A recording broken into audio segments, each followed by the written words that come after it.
Falaremos agora sobre o terceiro objeto de estudo, a vítima. E aqui nós temos muitas informações para discutirmos. Se você está assistindo a esse especial para Delegado Pernambuco aqui no YouTube, eu tenho um convite para te fazer.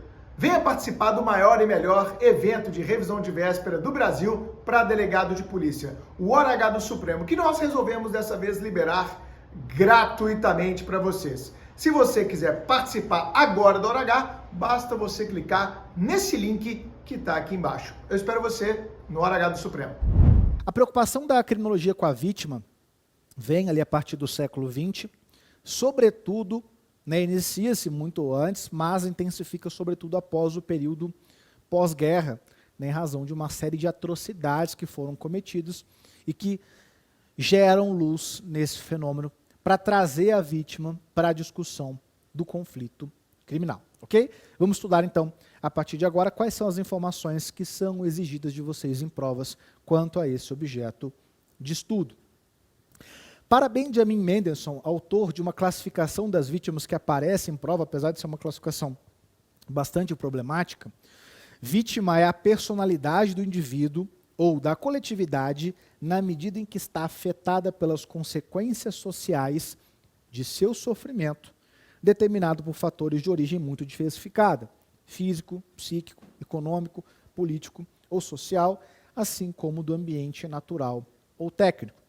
Um conceito mais específico de vítima, de Separovic, qualquer pessoa física ou moral que sofre como resultado de um desapiedado desígnio incidental ou acidentalmente. Para a gente aqui na criminologia, vítima é alguém que sofre em razão de um delito. É alguém que possui alguma consequência, quer da sua esfera física, moral, psíquica, em razão de um evento delituoso. Há quem discuta a correlação das culpas na vítima. Eu sugiro que vocês acompanhem depois em casa, e é só colocar lá no Google que vocês acham muito fácil, a classificação das vítimas para Benjamin Mendelsohn, ele vai trabalhar um pouquinho aqui nesse grau de correlação de culpas. Então, quando a criminologia passou a se preocupar com a vítima, um dos principais estudos iniciais foi a determinação de correlação de culpas entre vítima e agressor. Exemplo, uma vítima menos culpada, uma senhora com uma bolsa. Sai ali, acaba ostentando algum tipo de pertence e é vítima de um criminoso. Essa vítima tem culpa nesse evento? Para algumas acepções, essa vítima ela é menos culpada porque de alguma forma ela pode ter contribuído, andando num lugar escuro, andando ostentando algum tipo de pertence. Não que isso justifique, obviamente, a conduta do agressor. A criminologia não se preocupa em responsabilizar juridicamente a vítima, mas dizer, olha, em termos sociais, esse agressor escolheu aquela vítima porque ele notou algum tipo de comportamento que não foi adotado na outra. Imagine um exemplo prático aqui. Vamos fingir que eu sou um criminoso e que eu quero roubar um pertence de alguém. Quero, ou com emprego de violência ou grave ameaça, roubar ou apenas furtar, subtrair. Estou aqui andando no centro de BH, onde eu gravo essa aula para vocês. Numa esquina, eu vejo Fred Neder. Para quem não conhece, o nosso CEO aqui do Supremo, o Fred tem 2,36 m sem salto. Quando ele põe salto, ele fica com 2,50 m. O Fred é um armário gigantesco. Eu vejo o Fred na esquina, mexendo no seu telefone e falo, acho que eu vou tomar o telefone daquele grandão, não sei. Na outra esquina, quem que eu vejo? Bruno Zampier. Que tem o tamanho do salto do Fred, 46 centímetros. Também com o telefone ali dando bobeira.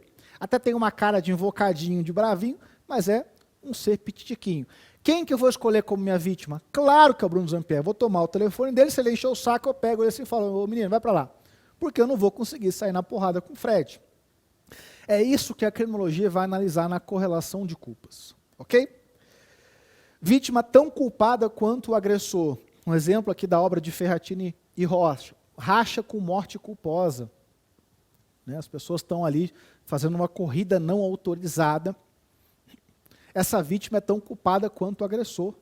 Ela está se colocando em perigo, e por um evento culposo acaba tendo ali a sua morte. Há quem diga também de vítima mais culpada que o agressor. Por exemplo, um homicídio privilegiado, a vítima que provoca o comportamento do agressor. A vítima que provoca o comportamento. Há quem diga, inclusive, de vítima exclusivamente culpada. Imagine um homicídio praticado em legítima defesa. Eu estou lá dentro da minha propriedade, fulano invade, eu reajo, né, acerto, mato aquele fulano, amparado pela legítima defesa. Essa vítima, né, que perdeu a vida, ela é exclusivamente culpada por aquele evento, porque é ela que partiu, né, ao encontro ali daquele fato. Beleza? Estudo da vítima. Quando que a vítima começa, então, a ser estudado? Para Lola Niari e Rodrigo Codino, o estudo criminológico da vítima, como disse a vocês, tem início no século XX. Um dos marcos históricos é um evento que acontece no século XX e um periódico chamado The Criminal and His Victim, ou seja, né, o criminoso e a sua vítima, de Von Hentig, e um periódico organizado justamente por Benjamin Mendelsohn na mesma época. Em 1947, há uma conferência no Hospital do Estado em Bucareste, em que Mendelsohn vai defender, inclusive, a existência de uma ciência chamada vitimologia. Então, há quem aponte que o estudo criminológico da vítima, a vitimologia, tem status, inclusive, de ciência isolada. Tá? Cuidado com isso. Ou seja, a vitimologia seria a ciência que estuda a vítima vinculada a um delito. Esse estudo surge a partir de um paradigma positivista para abordar os eventuais comportamentos e características da vítima que atrairiam o criminoso, como disse a vocês. Os autores relatam, inclusive, que era abordada uma ideia inicial de sedução do delinquente pela vítima. Em termos históricos, e isso aparece bastante em prova, a vítima observa 3 fases na história. Uma fase de protagonismo, também chamada de Idade de Ouro, uma fase de neutralização ou esquecimento e uma fase de redescobrimento, revalorização. A primeira fase, ela vem desde os primórdios até mais ou menos o fim da Alta Idade Média. É o chamado protagonismo, Idade de Ouro, porque a vítima detinha ali o ius puniendi, o direito de punir. Época da Lei de Talião, Código de Hammurabi. Se alguém arrancasse o meu braço, eu tinha o direito, enquanto vítima, de arrancar também o braço do meu agressor. Então veja que a citação de Eduardo Viana. Na Idade de Ouro, transcorrida pelos primórdios da civilização até a Idade Média, a justiça era essencialmente privada, de modo que a vítima estava no centro do fenômeno criminal. Exemplo, Código de Hammurabi. O Código de Hammurabi, que foi o primeiro código de leis da história, vigorou na Mesopotâmia, entre 1792 e 1750 a.C. A lógica do olho por olho, dente por dente. Lei de Talião, da mesma forma. Se alguém fizer uma ferida ao seu próximo, far-se-á o mesmo a ele. Fratura por fratura, olho por olho, dente por dente. Lei de Talião, com a motivação das ordenações de Moisés na Bíblia.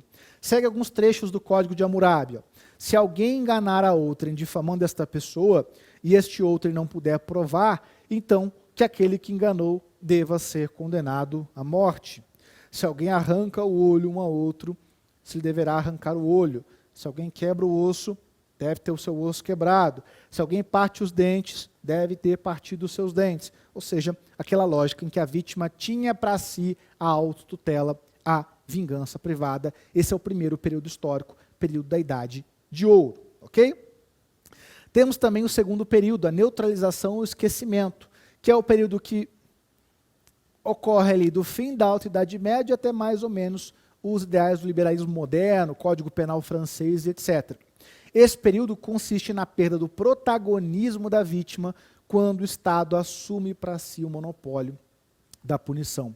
A vítima é escanteada, esquecida, e a preocupação de crime é uma preocupação do Estado, quem pune, e do criminoso, quem é punido. Por fim, temos o terceiro momento histórico, redescobrimento, revalorização, que é o período atual, quando a vítima passa a ser chamada na discussão do conflito criminoso, e aí esse terceiro período coincide, né, com a criação da vitimologia, aí entre a primeira e a segunda metade do século XX, essencialmente nesse período pós-guerra. Okay? O estudo da vítima se mostra importante por uma série de aspectos: conhecer o comportamento de vítimas e criminosos, realizar medidas de prevenção criminal, diminuir cifras negras, estabelecer políticas de redução da vitimização e de reparação de danos. Então, nessa nossa nanoaula, nós iniciamos o estudo da vítima, fizemos uma retrospectiva histórica e falando dos seus períodos históricos durante ali essa etapa da humanidade, desde os primórdios até os momentos atuais.